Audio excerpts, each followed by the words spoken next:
If you've been applying for remote jobs and getting nothing back, no emails, no callback, no response at all, I need you to stop what you're doing right now and listen to this. Because the problem might not be you or your location, it might be your resume. And in this video, I'm gonna show you exactly how to fix it, even if you have no experience. And at the end of this video, I'll be giving you a free sample resume you can literally copy today. Welcome back, and if you're new here, welcome to. On this channel, I help you find legit remote jobs and ways to make money online, practically from anywhere in the world. Yes, I break down real practical ways to get hired for remote jobs from anywhere in the world: Europe, Asia, Africa, basically worldwide. So if you're watching this from the US, the UK, Canada, Nigeria, Ghana, Kenya, South Africa, India, the Philippines, wherever, let me know where you're tuning in from. I love seeing where this community reaches. Now, in my previous video, I talked about 7 remote jobs that are hiring worldwide, and specifically hiring Africans. If you haven't seen that video, I will link it somewhere here. Now, the comments were flooded with requests for a sample resume for a remote job. Yeah, I see every single one of you. So today, I'm delivering as promised. So I would basically be showing you an entry-level resume with no professional experience that you can copy. And I have also adapted these to show for experienced hires. So basically, I will show you side by side for experienced and for entry level. So we're going to cover what makes a remote resume different from a regular one, how to build yours step by step, even with no experience, how to build the ATS system that filters you out before a human even sees your resume. And at the end of it all, like I said, I'm going to show you the full sample resume you can adapt and use today. See, get ready for today's video, because today's video is gonna be power packed and it might be longer than usual, but I promise that you'll get value before you leave here today. Before we dive in, if you haven't subscribed yet to this channel, please hit that subscribe button now before we go on. I drop new videos regularly, real remote job opportunities, career advice, and ways to make money online. Okay, let's get into it. The fact is, your resume is the first thing a potential employer sees before they meet you.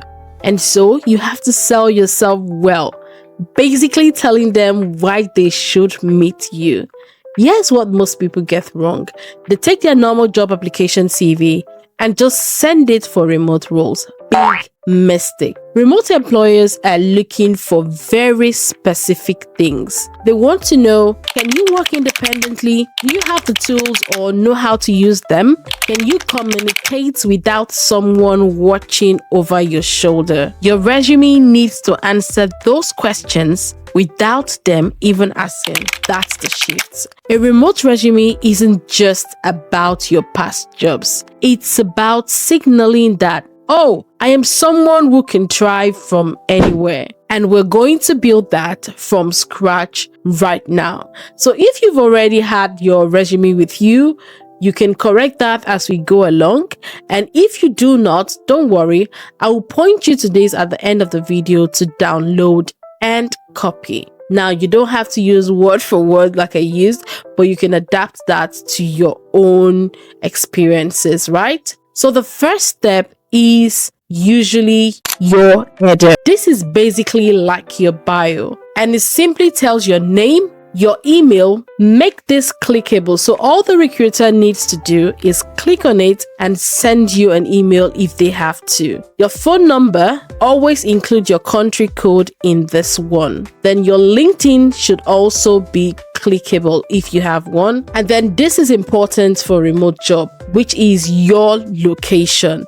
Now, not your full address, just the city and the country. Remote employers often hire globally, and so they need to know your time zone roughly, not your street name, just your country and the city. Also add your portfolio link if you have created one, or a link to any work samples if you have them. Even a Google Drive folder with examples counts. So that is basically it for the other. Keep it simple. Please do not include pictures, gender, except this was stated in the job adverts. Now, the next section would be your professional summary. This is 3 to 4 lines at max. It's your elevator pitch, and this is where most people either win or lose the reader in the first 10 seconds. You want to mention your core skills or the role you are applying for, your years of experience if you have one, your remote relevant qualities like self-motivated, detail-oriented, strong communicator, your value, basically what you bring to the company. Even if you've never had a job, position yourself based on skills. Do not write things like hardworking team player seeking opportunities. That tells me nothing, so be specific. Your professional summary is meant to grab the recruiter's attention to go through the rest of the resume. Now, a quick question. Have you ever written a summary section on your resume? Drop a yes or no in the comment. I'm genuinely curious how many people skip this part. Now, next is the skills section. This part stands you out. For this reason, I always insist not to use one resume to apply for all the jobs. Always tailor these based on what is stated in the job description. Now, for remote work, your skills need to be split into 2 things. That is your hard skills and your remote tools. Hard skills are things like your customer service, data entry, content moderation, social media management, transcription, whatever the job requires. Remote tools are things like Slack, Zoom, Trello, Asana, Google Workspace, your Notion, your Canva. This tells a remote employer you already know how a remote team operates. Please, if you don't know these yet, learn them. There are free sites to learn this, and I have videos on this on my channel. Now, the next step is your work experience. Now, this is where people panic when they have no formal experience. But here's the truth. Remote employers, especially for entry-level roles, care more about what you've done than where you did it. So think about this. Have you ever helped, manage someone's social media page? Have you done admin tasks for a family member's business? Have you typed documents? Have you answered customers' queries anywhere? Even informally, say in your church admin, your school project, your club, societies, volunteer work, that counts. All of it counts. You just need to frame it properly. So instead of writing, I helped my mom with her business, write, I provided administrative and customer communication support for a small business, managing scheduling, client follow-ups, and document preparation. That sounds good, doesn't it? Same thing, completely different impact. You are basically showing ability, not your job title. Now, to structure this, always use the reverse chronological method. This method simply focuses on your work history by listing your most recent position first, and then working backwards to your oldest relevant experience. Now, this method is preferred by recruiter, and it showcases you early enough before the recruiter decides to toss your resume. Also, it highlights recency and ATS friendly. So yes, it's a most preferred, especially if you've got a good work experience. So to structure this, start with the job title as the header. Then underneath, you put the company you worked with, the location, and the period you covered. Then in bullet points, state your responsibilities. I believe in quantifying this part, most especially if you have experience. So don't just say drafted professional client correspondence and follow-up messages. Instead, say drafted professional client correspondence and follow-up messages, improving response rate by approximately 30%. This way, the recruiter can have an image of, how valuable you are or you were to the team and then see you as a steal. Now, make sure to highlight that these roles were remote if they were. Also, if you've worked in more than 3 organizations, please keep it simple. Stick to 3, and when invited to the interview, you can highlight other experiences if related to the job. If you're an entry level or beginner, then your project or freelance work should be listed in your work experience. And if you're an experienced hire, still highlight the project or freelance work section. Now, this is a section most people don't include, but the truth is you should.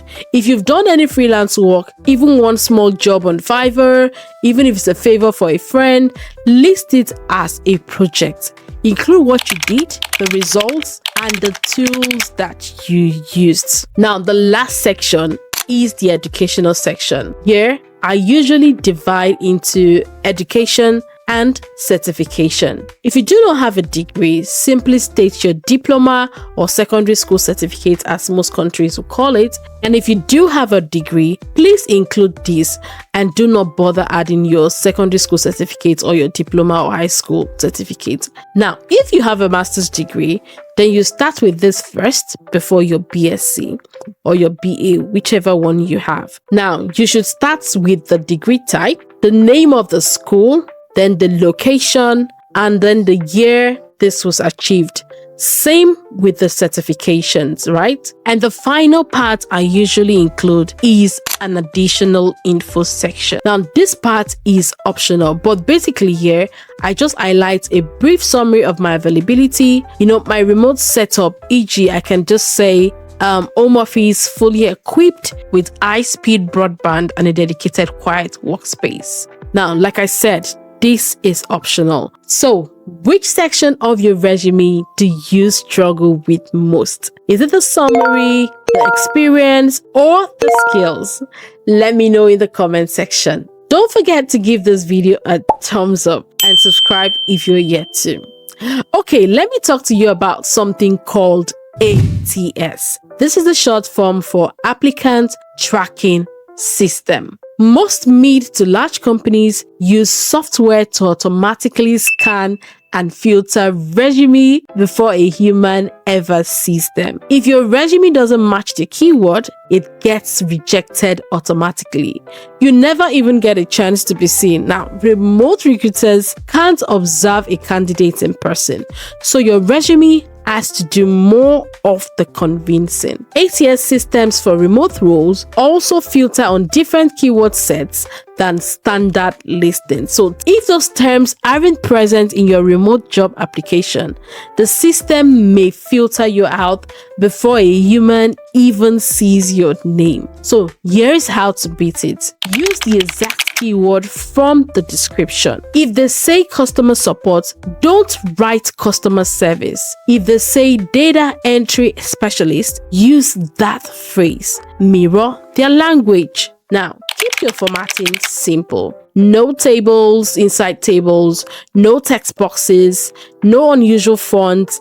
The ATS can't read those properly and your info get lost. Stick to clean, single column layout, standard fonts, and clear headings. And save your resume as a PDF. Unless the job posting specifically asks for a Word document, then you can put in a Word document, right? Now, let me tell you some few common mistakes we make. Mistake 1 is writing a resume that's longer than 2 pages. See, for entry level, try as much as you can to stick to a 1-pager if possible. Recruiters spend an average of 6 seconds on a first scan, so keep it tight and simple. Mistake 2 is using a photo. I know in some countries it's normal to include a photo, but for international remote jobs, especially in UK, US, and European companies, please just leave it off. It can actually trigger bias filters. So please take that off. Now, mistake 3, using generic job titles. Mistake 4, no tailoring. Now, see, don't send the same resume to 50 jobs. Spend 5 minutes adjusting the summary and skill section for each role. It makes a massive difference. If you can't take time to do your resume, how do you assure the recruiter that you will take time to do the job? Okay, if this is helpful so far, type the like button right now. It tells the YouTube to show this to more people who need it. I appreciate you. Now, let me drop this pro tip before I go. Tip 1, always had a LinkedIn profile and make sure it matches your resume. Many recruiters check LinkedIn before they even open your resume. So whether you had it as a link or not, they will still search for you on LinkedIn. Tip 2, if English isn't your first language, have someone proofread your resume. One grammar error can cost you an interview. Tip 3, create a short portfolio. Even if it's just a Google Doc or a free Notion page with 3 to 5 examples of what you can do, link in your header. That alone puts you ahead of 80% of applicants. And tip 4, mention your availability, your time zone flexibility. Remote employers love candidates who say, I'm available to work across multiple time zones or flexible for UK, US hours, Now, it removes one of their biggest concerns about hiring internationally. Okay, so now you've seen the full breakdown. You know what a remote resume needs. You know how to handle the experience section, even when you feel like you have nothing. You know how to beat the ATS filters, and you've got the sample resume to work from, which I would link in the description. All that's left is for you to actually do it. So start today. Don't wait until you feel ready. Get a draft done, then improve it. See, save this video. You are going to come back to this, I promise you. I want to hear from you. Comment the word resume below if you found this helpful and you are going to use this today. That one word tells me this content is actually reaching the right people. And if you haven't subscribed yet, please do that now. Hit the bell icon to get notified too, because next week I'm dropping a video on the top platforms where you can apply to remote jobs with no experience that are actively hiring globally right now. Now, you do not want to miss that one. So please stay subscribed. Now, share this video with one person, a friend, a family member, someone in your network who's been struggling to get remote work. You might literally change their life by sharing this one. Did I tell you today's video was gonna be power packed? Now, do you agree with me? All right then, I will see you in the next one. Until then, keep shining. Ciao.